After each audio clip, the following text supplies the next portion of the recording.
Welcome to KRQE's New Mexico News Insiders, 2025 Regional Edward R. Murrow Award winner for Best Podcast. Here's Gabrielle Burkhart and Chris McKee. First elected to Congress through a special election in 2021, representing New Mexico's 1st congressional district, she's become a prominent figure in the halls of Washington and a vocal challenger around several actions taken by the second Trump administration, from the work of DOGE to the release of the Epstein files and a lot more. Yes, Congresswoman Melanie Stansbury, a New Mexico native, joins us today on New Mexico News Insiders for the very first time. Thank you so much for being here. It's great to be here in my hometown, and I'm looking forward to the conversation. For sure. Let's just jump right in. You're part of the 119th Congress in its current session through the end of the year at a time that's not only politically contentious, it's also marked with historically low legislative productivity. To some, it might seem like Washington is just oversaturated with partisan battles. But just to ask you high level, how do you feel about the state of affairs in the federal government at this moment in time? Oh, my goodness. Well, that's such a loaded question. It's a big one. The system is broken. It's so terribly, terribly broken right now. And I think no matter where you sit on the ideological spectrum, it just feels like nothing's getting done. It's constant political fighting.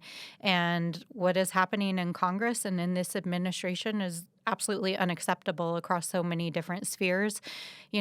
My background, I actually grew up here. I was born in Farmington, but grew up here in Albuquerque. My background's in the sciences. I started my career as a science teacher. I worked in water resources most of my career.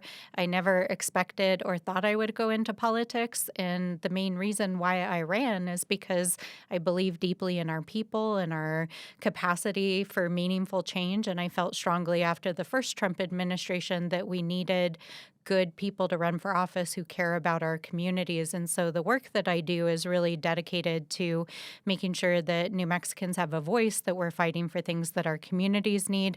And for me, those aren't partisan issues. Those are basic things like making sure people have access to food and housing, and that we're protecting our land and water rights. And to show up in the political context of Congress at this time is so frustrating, because when I served in the legislature from 2019 until 2021, almost every bill I ran was a bipartisan bill, and many of my bills passed unanimously out of the legislature. And I love to see that New Mexico is still operating in a bipartisan way. I know we're going to talk about this later, but the Epstein Truth Commission that just passed unanimously, while in D.C., it's so partisan right now. And so it's very frustrating. But I will say this, part of what I want to talk about today is that we still are getting things done behind the scenes. We've gotten a half dozen community projects funded, including water pipelines and housing projects and behavioral health clinics. And so we're still doing the work, but it is a really rough time in D.C. How do you answer to the idea that, some people, depending on what their political spectrum, their area of the spectrum might be, may blame you for not being able to get things done and may see it as the Democrats are getting in the way of what the Republicans are doing? How do you respond to people who say you're the problem? Well, I hope that people don't feel like I'm the problem. I hope that people see that I'm just fighting for New Mexicans. And, before I ran for office, I'll be honest, I never thought of myself as being a particularly partisan person. I think I was like most New Mexicans, very independently minded. I have strong feelings about the role of government not being in our business like so many people do. I used to work for the budget office at the White House, so a strong sense of fiscal responsibility. But as a science professional, I believe strongly in truth. I believe strongly in justice, and I believe in the fight for our communities. And so if I see untruths, if I see injustice, I'm going to fight. And I grew up here, so I know how to fight. But, I think that in the context of the current administration that is breaking the law, violating constitutional and due process rights, and really, doing things in our communities that are not only not legal, but hurting our communities, I feel a strong sense of moral responsibility to stand up every day and to fight back against those things. Now, if there are people who like those things, well, then I have a strong disagreement with them on that. But I always try to show respect. I represent not just Albuquerque, but 10 counties across central New Mexico. I spend a lot of time traveling the state. I have town halls. And last night, for example, we did a call-in town hall. Tens of thousands of people have come out to either in person or call-in town halls, and people tell me what they think about what I'm doing, and I welcome it. That's our democracy. So, I understand that people are frustrated with the system, but I'm not going to stop fighting against things that I think are wrong. I want to jump back to when you first won your seat in 2021. It was quite a different time. Obviously, the first year of President Biden's tenure, a lot has certainly changed. Certainly the role that Democrats have in Congress has changed as well. You were a state House rep, as you mentioned, with a background in a layer of environmental work. For those who don't know you, though, who is Melanie Stansbury? Oh, well, let's see. How do I answer that? So I'm a native New Mexican, born and raised. I was born here my whole life, as we say. I was born in Farmington, and my parents moved back to Albuquerque when I was about 4 or 5. And like I said, I was always interested in the sciences, started my career as a science teacher working at the New Mexico Natural History Museum. I worked in middle schools and high schools around the state, and it was that work that got me interested in water rights and land rights issues. And ultimately, I ended up going back to grad school and getting a sociology degree focused on the land rights of our pueblos and tribes and our acequias and land grants. And it was actually that work that I was doing when President Obama got elected, and I had the opportunity to first go and intern in his White House, and then I got a job. And so I worked in the Obama administration for about 4 years. I did environmental work, and I worked on the budget and tribal affairs, and then I went and worked in the Senate as a committee staffer on science and natural resources issues. And like I said, I never intended to be in politics. Even my role in D.C. was not political. I was a career staffer both in the White House and on the committee, and was very insulated from the political side of what those organizations do. But especially after the 2016 election, and I was still living in D.C. at the time and watching how things were unraveling, I had this feeling as I was in D.C. on Capitol Hill that if good people don't run for office, the bad guys win. And that's not a partisan statement. That's a statement about who seeks power and what kind of people step up to run for office. And so like thousands of women and people of color and diverse people who stepped up to run for the first time in the 2018 cycle, I stepped up to run, and I flipped a state house seat, and I was continuing to do water resources work and consulting. And then when Secretary Deb Haaland got asked to be the Secretary of Interior, I got a phone call one day. It's funny, actually, I have a haircut scheduled on Friday. I was literally sitting in my hairdresser's chair in the Northeast Heights when I got the phone call asking if I would run for Congress. Wow. Okay. And I asked him, should I do it? And he said, girl, are you kidding? Yes. Yeah. And so here I am. That's always the best place to right. get life advice, right? Exactly. Just from your hairdresser. Yes, every time. Yes. I want to talk about some of the federal work that you've gotten a lot of exposure for since, being in elected office. You're the ranking member on the subcommittee tasked with overseeing DOGE. It's what a lot of people know as the Elon Musk-driven Department of Government Efficiency. But based on reporting from late last year, it sounds like the core functions of that unit have either been disbanded or moved into other places, like the Office of Personnel Management. Where do things stand with the DOGE project today? What should people know about it? Yeah, well, it's important to understand that DOGE as a government institution never existed legally. There was never an act of Congress establishing DOGE. It really was just something that Elon Musk made up. And in fact, part of why he called it DOGE is because of the Doge meme coin. And the reason why Donald Trump appears to have given him a place in the government is because of the hundreds of millions of dollars he donated to his campaign and the PAC spending that he did for his campaign. But I can tell you, having worked at OMB, I actually helped set up some of the digital strategy that he tapped into, which was meant to modernize how the federal government does what it does. It was very clear to me from day one that these guys were breaking the law, and that while the idea of addressing waste, fraud, and abuse is absolutely what we need to do in government, that they were using this as a front to access our data. They were using it as a way to secure contracts. It was a way to push government business towards activities that they wanted, and that they were doing it in a way that violated the constitutional separation of powers with the role of Congress and appropriations and in the law. And so part of why I was vocal and I signed up for the congressional side of the DOGE enterprise is because I knew from having worked at OMB that what they were doing was illegal. And so it was really important to hold them accountable. But I've always been open to the idea that we do need to address waste, fraud, and abuse, so we need to do bipartisan work if we can, and I did a lot of that in the legislature. So I showed up with an open mind, and it became very clear last year when the DOGE subcommittee launched, it was not that, and it quickly devolved into some craziness that had nothing to do with government efficiency. It just became like a wild, I don't even know, rodeo of insanity some days. So now that DOGE is really kind of crumbled, and even OMB is saying, Russell Vought, who is Trump's guy on these issues, is saying, we're not going to keep trying to do what we did. It's very clear the administration is now trying to distance themselves from DOGE. And, there's new reporting that the hacking of Social Security data, it turns out actually they were going to try to give it to their allies for voter tampering. I think the public is very clear. Like, they don't want anything to do with this, but my Republican colleagues are attempting to reboot the committee. And now Tim Burchett, who is a Republican from Tennessee, is going to be the chair. I get along great with Tim. We met a few weeks ago.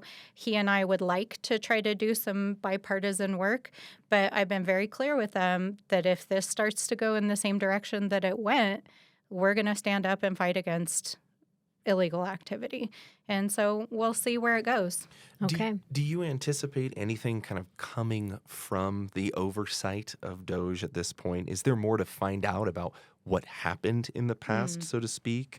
Or has everybody kind of moved on from there? Oh, no. In fact, we just released a report on the Democratic side of the committee looking at the damage that DOGE did to our federal agencies. We just had a field hearing last week about DOGE's impacts to the federal workforce.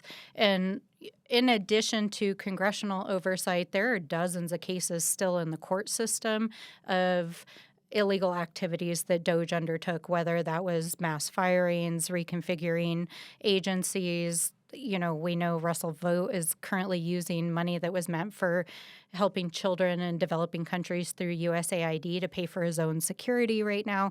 These guys are doing a lot of illegal things, and we're going to hold them accountable in both Congress and the courts. Okay. Let's move on to what's certainly one of the biggest topics right now, that is the Epstein files. After Congress passed a law forcing their public release, there have been millions of pages released, including emails, photos, videos, flight logs, names of people who had connections or relationships with Jeffrey Epstein. As a congressional lawmaker, you've gone in and reviewed some of what's in there unredacted. And we've seen your reaction in a video saying in part, quote, "There aren't words to describe what are in those files," adding, "It's very clear the United States government has failed to hold perpetrators accountable for decades." What is your take on what's happening with the information that's being released? And can you expand at all on what you saw? Yeah, this case is so vast. It's hard to wrap your mind around the extent of everything that happened. But just to zoom out a little bit, and then I'll, talk a little bit about the New Mexico pieces of it. Jeffrey Epstein was this very shady and dark character that ran not only in circles of billionaires, but world leaders. But he doesn't come from a background of wealth and prestige.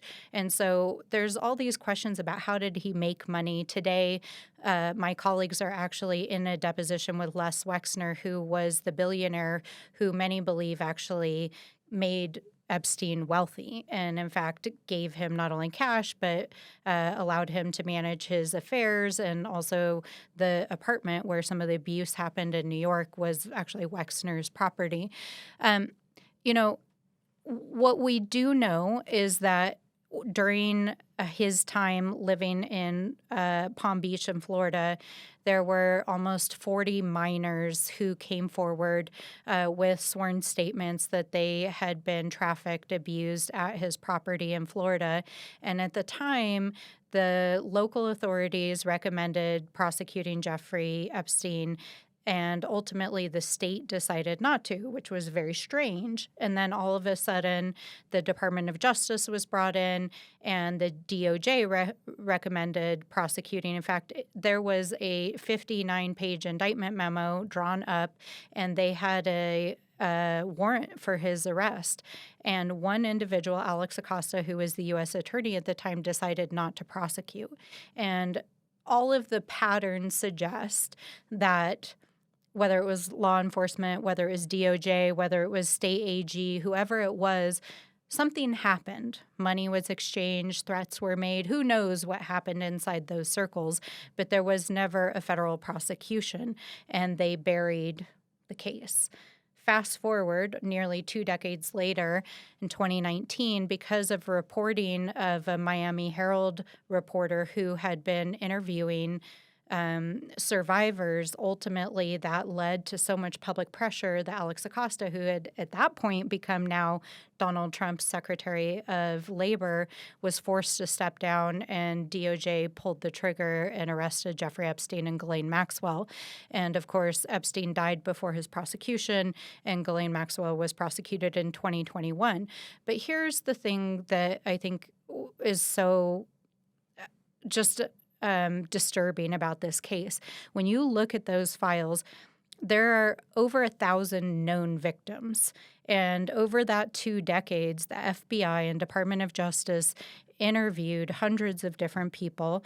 There were known perpetrators. There is a list of known individuals against which they had credible evidence that they had committed acts of sexual assault, including President Trump. I want to be clear on that. A lot of folks are like, oh, well, there's no evidence of wrongdoing. No, the FBI investigated an allegation of rape against Donald Trump associated with the Epstein files. His name is in the FBI files. He was investigated. Right. This is that list that you put online. It's within the files as well, the prominent names list, if I'm correct, right? Well, there's multiple files. When you look at the unredacted files, the FBI was investigating and following up on multiple tips. And there's not just that one allegation. Through their tip line, they actually had multiple allegations against the president. And part of why we're pushing for all these files to be made public is it's not just him, it's dozens of individuals in power, men and women, frankly, who knew about Epstein's activities and who potentially participated in them. So one of the properties that Epstein held was his Zorro Ranch here in New Mexico. He purchased that property in 1993, and already by 1996, there was an allegation of sexual abuse at that property that was reported to the FBI. But why did the FBI never fully investigate it? Then subsequently, there were multiple other allegations made to both state authorities, to Santa Fe police, to the FBI. And for whatever reason, they were never investigated. There was never a warrant issued to investigate that property. And when I went to go view the unredacted files last week, I specifically went in to see if there was additional information in Zorro Ranch, which was not public. And the answer is there is absolutely information in those files. There are pieces of those files that are public that are redacted. And certainly I encourage the public, reporters, and anyone to look at those files. But there are also allegations not only of rape and assault of women and girls, but also men and boys in the files that I viewed. And the allegation, which had been on, kind of circulating on the internet, of the potential of 2 women who had been trafficked to New Mexico being strangled during a sex act and buried on the property. That was reported to the FBI, and I viewed the FBI information on it, and I absolutely believe it needs to be investigated. So all of this raises questions, right? What happened as to why both the feds and state officials did not investigate these crimes? And I'm so grateful to State House Representatives Mariana Anaya from Albuquerque and State House Rep Andre Romero, who led to get this bipartisan Truth Commission established, because we're hopeful that that legislative body will do what the federal government has failed to do, which is finally uncover the truth and get justice and accountability. We'll be right back with more of the New Mexico News Insiders. KRQE News 13 investigations. One of the biggest cons in New Mexico history. How did they get away with it? Well, they had an accomplice. The state of New Mexico. A road rage encounter leads to murder. I miss him every single day. Did the judicial system fail here? New Mexico's families, homes, and lives are left in ashes. There's a level of anxiety. FEMA has been an abject and abysmal failure. Watch anytime on krqe.com or our YouTube channel. You mentioned it's been a little bit more than a week now since you have seen these files unredacted.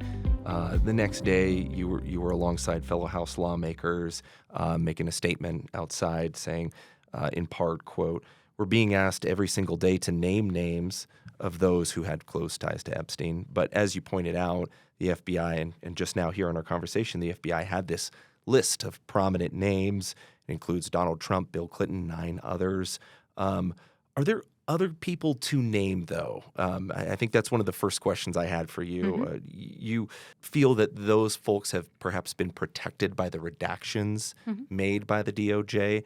So ultimately, what is the right step after all this information comes out? Is there, do you believe, any level of prosecutorial justice that can come from further investigation of these Epstein files? Yes, absolutely. In terms of additional names, there are untold numbers of names in those files that are buried in those files. And just to kind of give you a sense of it, the Department of Justice was required by Congress in the Epstein Files Transparency Act to release all of the files that they had. They initially didn't release all the files they had. Then they suddenly found files they didn't know they had. And now they've released 3 million documents a couple of weeks ago. But we know that they have another additional 3 million documents. And there are estimates based on just the terabytes of information that the FBI collected during various raids and under various warrants that we may only have 2% of what is actually in the possession of the federal government. So if you think about what's just been uncovered in the last 2 weeks since that 3 million pages has been exposed, who knows what else is in those files? And we know that some of the more explosive stuff hasn't even been shared yet. And I don't have access to those files either because Department of Justice isn't releasing that stuff.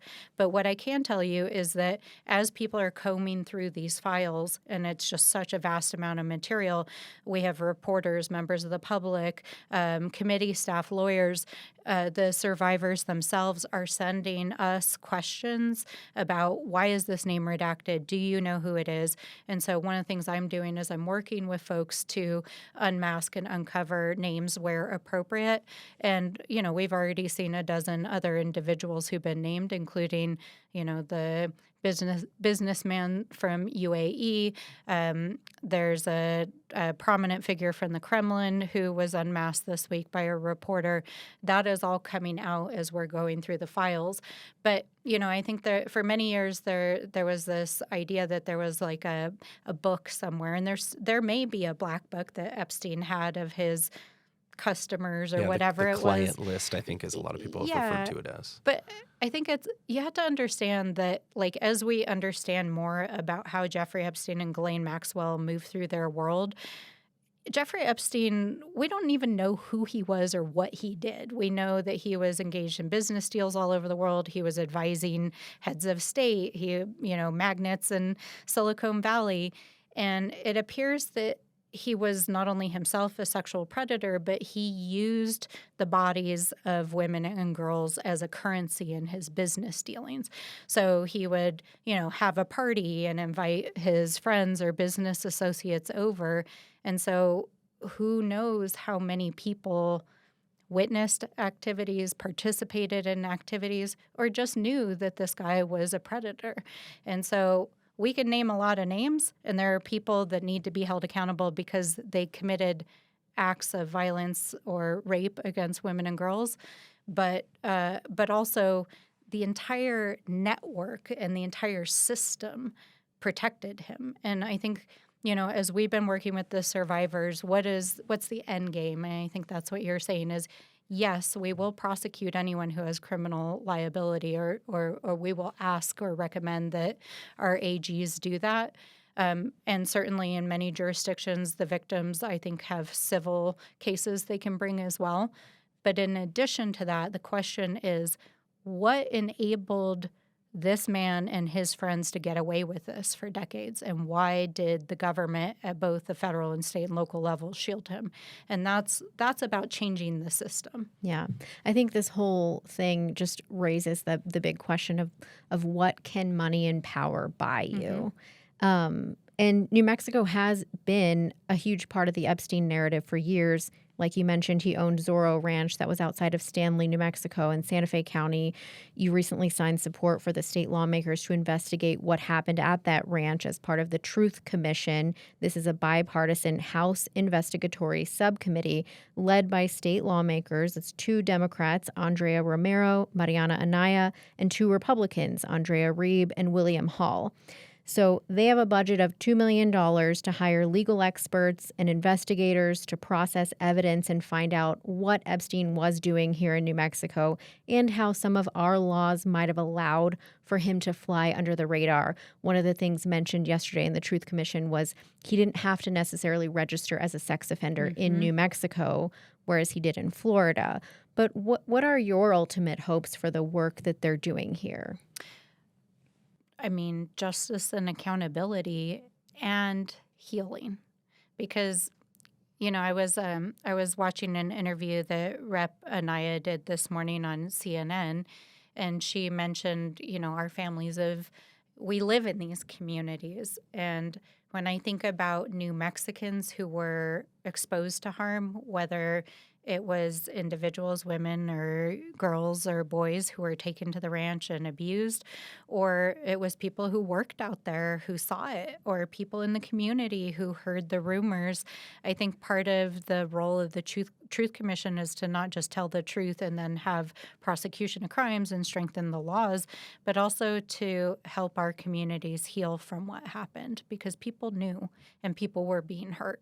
And it was being perpetrated by somebody who wasn't from here, who just came here and used our state as a pleasure ground for committing his crimes, and then used his access to wealth and power to cover it up. And I think that as New Mexicans, we not only deserve the truth and justice, we deserve to ensure that our people are protected from that ever happening again. I think one of the things you noted was perhaps the state level efforts as much as this Truth Commission is, but also the idea of civil cases or AGs prosecuting. That would all happen obviously at a state level. On the federal level, we know Maxwell was already prosecuted, and as far as Epstein goes, he's obviously deceased at this point.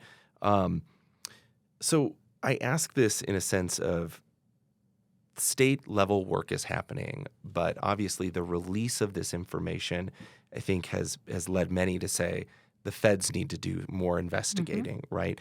Do you foresee at any point the federal government returning to investigate even Epstein's New Mexico ties? Because going back to Epstein and Maxwell, it seems like that door has almost been shut, but what I'm hearing from you is there's more to do, there's more to investigate, and that perhaps the feds should be very much a part of that instead of just on the state level, state courts, AGs, civil cases. Oh, 100%, absolutely. I mean, I think part of what is so disturbing about what is going on at the federal level right now is that they are refusing to investigate these crimes. In fact, last week, AG Pam Bondi appeared in front of the House Judiciary Committee, and members asked her directly, you know, we've viewed the files. We see that there are credible tips. We see that there are survivors and victims who came forward. Do you plan to investigate and prosecute these crimes? And she said no.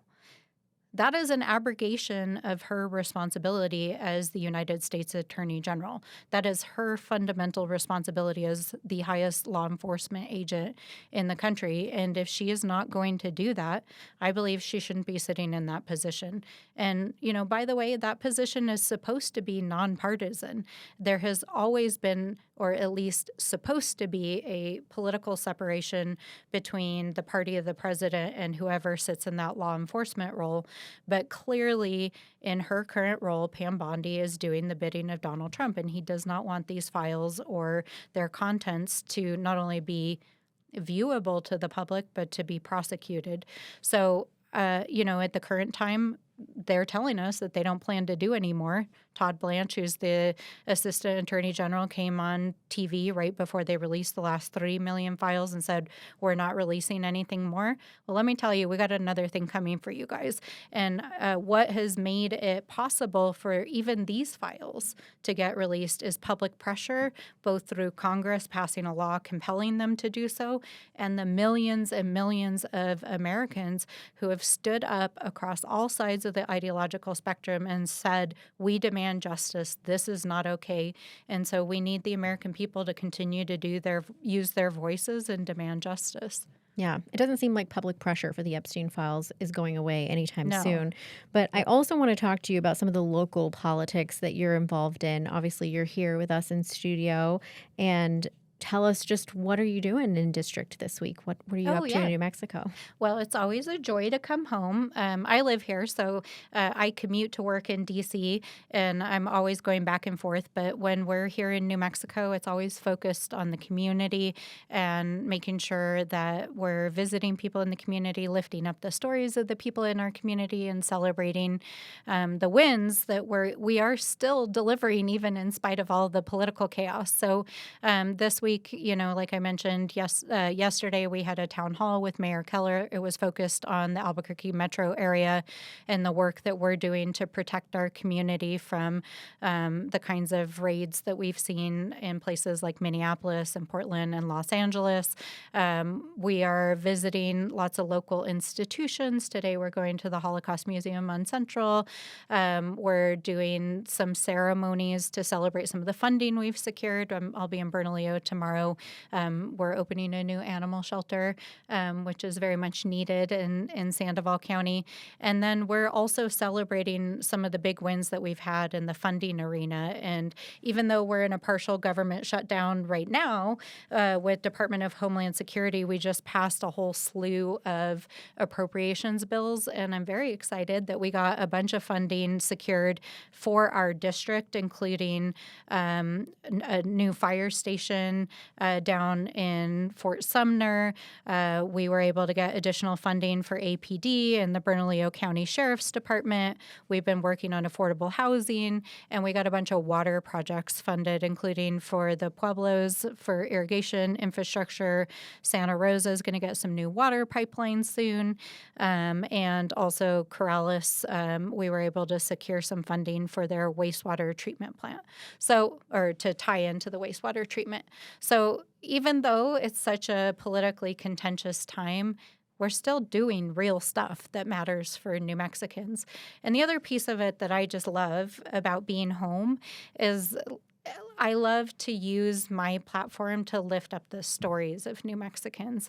And so when we're home, we try to do a little history telling, tell some of the history of our neighborhoods and communities. It's Black History Month, so we're going to be going to meet with UNM college students who are associated with UNM's student body, FRO. And we also try to tell the stories of everyday New Mexicans. So we do these kind of like walk and talks where we drop into local businesses and just tell the stories of New Mexicans who are living their lives and contributing to the state. be right back with more on New Mexico News Insiders. Hey guys, Chad Brummett here with New Mexico Frontiers, the KRQE original series that focuses on tech and innovation happening right here in New Mexico. We've got a lot of great stories about various businesses, technology, and of course space exploration. So make sure that you follow us on air at KRQE and Fox New Mexico, as well as our KRQE YouTube channel online. In the meantime, let's get back to the New Mexico News Insiders. I think about the local projects that federal funds have invested in. I know one of them as well was just federal funding you were able to help secure through the walking school bus program for APS. That's a newer thing, expanding that program across to a bunch of elementary and middle schools. But I wanted to ask you, because it's not often I feel that we hear from our federal lawmakers them sort of lean into any one particular project. Maybe that's a really hard thing to do because you do represent so many people across various cities. But is there one area that you think the feds can invest more in Albuquerque when it comes to whether that's a quality of life project or another situation, I suppose, that you think is very important? Yes. So, when the way it works in Congress is every year there's a federal budget process and we can submit specific projects. And I encourage anyone in the community who's associated with a local government or nonprofit that has a good project to send it to our office. We'll start that process in about a month here. I get to choose 15 projects in the House, and the senators, they get to submit as many as they want. So kind of like a capital outlay process on the federal level. That's exactly what it is. Congress used to call it earmarks. We call it community-funded projects. But for me, the three areas that I am primarily focused on are public safety, behavioral health, and housing. And the reason is that when I think about where Congress and the federal government can make the largest impact, the areas that New Mexico and particularly our community here in Albuquerque need the most direct investment is helping people who are really struggling. And because it affects everybody. It affects public safety. It affects the ability of our city to function, our healthcare, hospitals and clinics to function. So we have been focused in the 5 years that I've been doing community projects. We have built multiple behavioral health clinics for drug and alcohol recovery, working with both nonprofit and county and city entities. We have been working on investments in housing projects. I'm really excited. Soon we have a youth homeless shelter that's opening that we help fund. We help fund the Veterans Transitional Housing Center, which is near the airport. This is the first purpose-built veterans housing facility for homeless veterans. We just secured funding for affordable housing for seniors in downtown Albuquerque because there's a huge crisis around affordable housing for people on fixed incomes. And then around public safety, so many people in our community are really struggling with addiction, and you see that reflected in, of course, people who are out on the streets either using or homeless. And so we're working very closely to try to invest both on the law enforcement side in drug interdiction and getting drugs off the streets, and then on the recovery side to invest in clinics and treatment. So those are the areas where I feel our role and responsibility is really investing in the community. But I'll tell you, some of the ones that I am most proud of are actually our schools. My first year in Congress, I was able to get over $90 million set aside to build a new school at the Tohajale chapter of Navajo Nation, and they just cut ribbon and opened a brand new community school. And those are the moments where you're like, we did something that is going to change the course of a community and generations of people. And that's when you're like, okay, this was all worth it. Yeah. Yeah.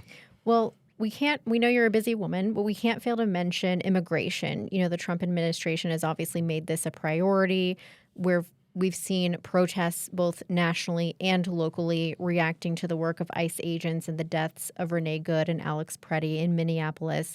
Locally, though, what is your perspective on how New Mexico's immigrant communities are being impacted, if at all, by this administration? I think the primary impact here in New Mexico is the way in which it's affecting people's sense of safety. we have been very fortunate here in New Mexico that across all levels, from the federal, state, and local level, there is very good coordination to protect our communities.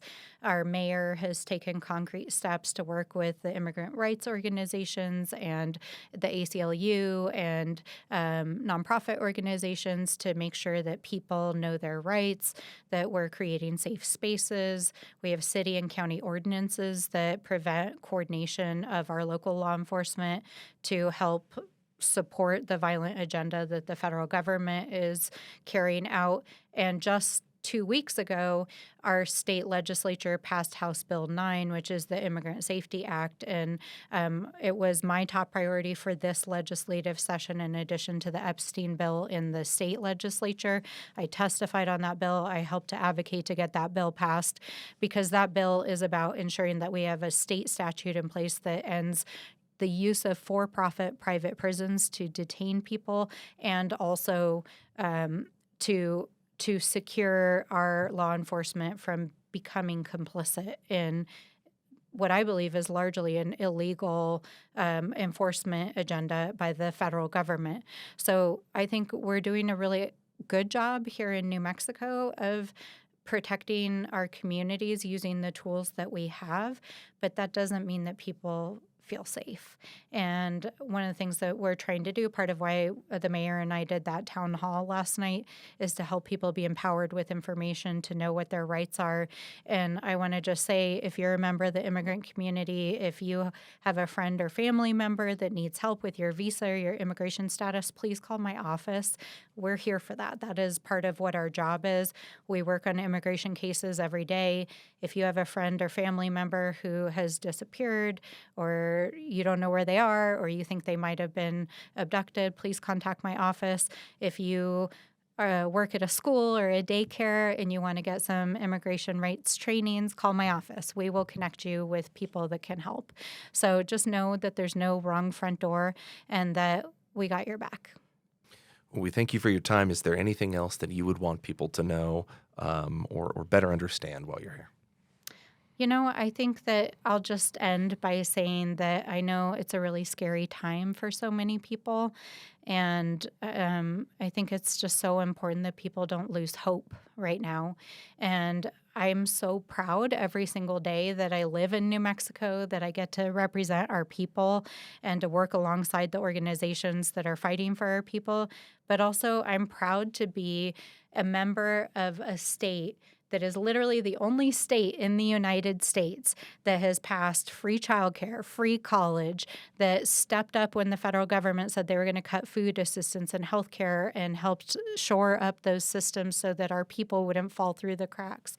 A state that is protecting immigrant rights, a state that is, taking action on a bipartisan basis on the Epstein case. I mean, just time and time again, New Mexico is leading the way, and we're just a small and humble state with, deeply kind people who have strong roots in this place.